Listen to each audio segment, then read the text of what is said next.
अध्यात्म का व्यवहारिक स्वरूप आयुर्वेद का तीसरा भाग है यज्ञ अग्निहोत्र। ये एक ऐसा आध्यात्मिक विधा है जो मानव मात्र को दुष्कर्म से मुक्त करता है और सत्कर्म की ओर प्रेरित करता है। यह आध्यात्मिक आधार हुआ और वैज्ञानिक आधार। यज्ञ का पहला भाग है ऑक्सीजन का निर्माण। आज प्रदूषित वातावरण के चलते वातावरण में ही ऑक्सीजन आने प्रांत कम हो गया है, जिसके चलते हम सभी बीमार पड़ते हैं। इससे बचने का सबसे सरल उपाय है यज्ञ पद्धति। जब हम लोग 1 चम्मच घी मंत्र उच्चारण के साथ यज्ञ में आहुत करते हैं तो 1 टन ऑक्सीजन का निर्माण हो जाता है, जो आपके परिवार के लिए स्वस्थ होकर जीने के लिए पर्याप्त है। दूसरा भाग है सूर्य भगवान से शक्ति प्राप्त करना। जो कोई व्यक्ति सूर्य भगवान से शक्ति प्राप्त कर कोई भी काम करेंगे, वे बीमार नहीं पड़ेंगे, थकेंगे नहीं, उनका काम सफल होगा, वे सफल होंगे, उनका जीवन सफल होगा। इसीलिए तो यज्ञ को मानव जीवन का अभिन्न अंग माना गया है, किंतु इसे निरंतर और समयबद्ध होकर करना होगा। कभी कभी करने से नहीं, कहीं कहीं करने से नहीं, कुछ लोगों के करने से नहीं। अब चौथा भाग है एक्यूप्रेशर। यह अध्यात्म का सबसे सरल उपचार विधा है। आपके शरीर में कुछ ऐसे अंग हैं जिस पर दबाव डाल के आप अनेक बीमारियों का उपचार कर स्वस्थ होकर जी सकते हैं। अब 5वां भाग है रंग चिकित्सा। दुनिया में 7 ही रंग है, जिसे हम लोग सूर्य भगवान के सप्त किरण के नाम से जानते हैं। प्रकृति आपको कुछ भी देती है सूर्य भगवान के माध्यम से ही देती है। और सूर्य भगवान अपने सप्त किरण 7 रंगों के माध्यम से आप तक पहुंचाते हैं, तब आप स्वस्थ होकर जीते हैं। किंतु यदि ये रंग असंतुलित हो जाता है तो आप बीमार पड़ते हैं। इसे संतुलित करने का जो विधा है वही तो रंग चिकित्सा है। इसका सबसे सरल उपाय है सूर्य भगवान की तरफ खड़ा होकर यदि जल से आप उनको अर्घ देते हैं तो ये रंग जो असंतुलित आपका हो गया वह संतुलित हो जाएगा। साथ ही अंगूठी में जो कुछ पत्थर जोड़ के लोग पहनते हैं, ये भी रंग चिकित्सा का ही एक पद्धति है।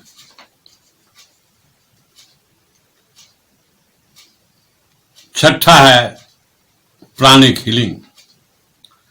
आज प्रदूषित वातावरण के चलते ही वातावरण में प्राणतत्व तो घट गया है, इसलिए हम लोग बीमार पड़ते हैं, हम लोगों की मृत्यु होती है। यदि कोई व्यक्ति इस वातावरण में भी प्राणतत्व ग्रहण करके उनको हील कर देता है तो वे स्वस्थ होकर जी सकता है, उनको जीवन मिल सकता है।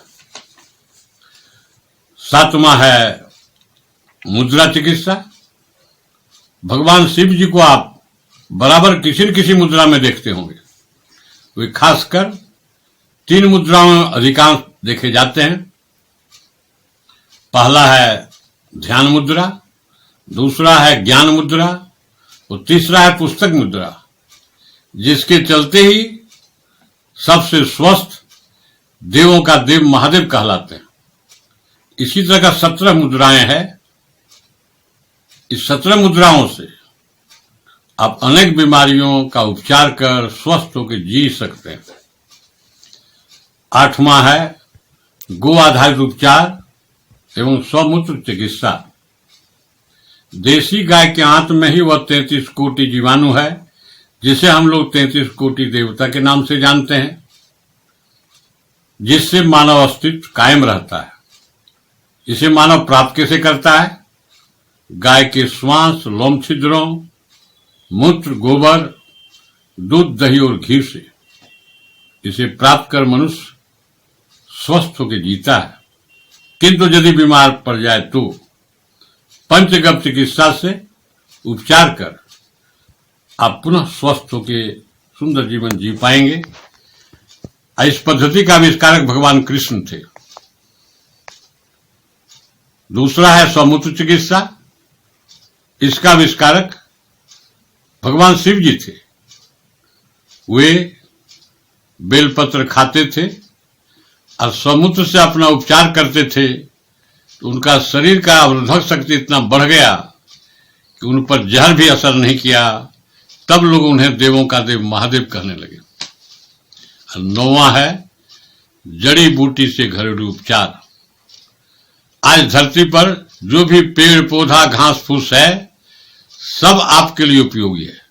सिर्फ जरूरत है पहचान कर, जानकारी प्राप्त कर, उपचार कर निरोग होना। किंतु दुर्भाग्य है कि आज भी लोग आयुर्वेद मतलब 9वां भाग को ही मानता है, जड़ी बूटी से घरेलू उपचार। तो 9 भाग में एक भाग को करने से 9 भागों का लाभ आपको कभी नहीं मिल पाता है, जिसके चलते आज आयुर्वेद ही बीमार है। यह सिसक सिसक कर जी रहा है, सभी पेशियों में सबसे पीछे होते जा रहा है। यदि आप इस 9 भागों को कर लें तो आयुर्वेद सभी पेशियों में सबसे आगे है। इसका कोई साइड इफेक्ट नहीं होता है, जिसके चलते आप स्वस्थ होकर जी पाएंगे, स्वास्थ्य और शांति को प्राप्त कर पाएंगे आयुर्वेदिक पद्धति से। अब 13वां एपिसोड पूर्ण हुआ। 14वां एपिसोड लेके मैं पुनः आपके बीच में आऊंगा।